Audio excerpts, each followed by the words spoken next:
হ্যাঁ আমি চলো রিক্সের কোনো কারণ নাই চলো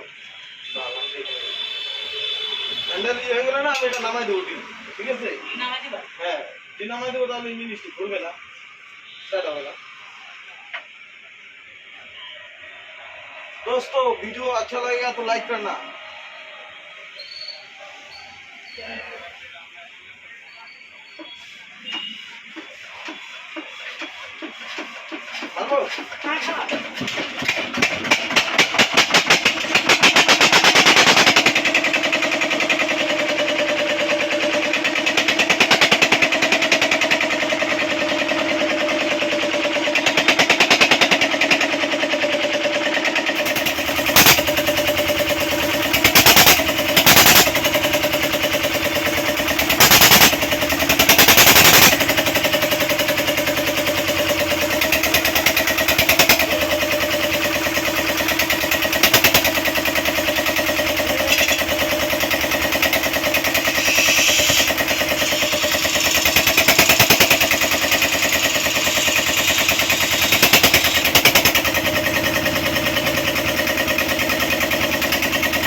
स्क्रीन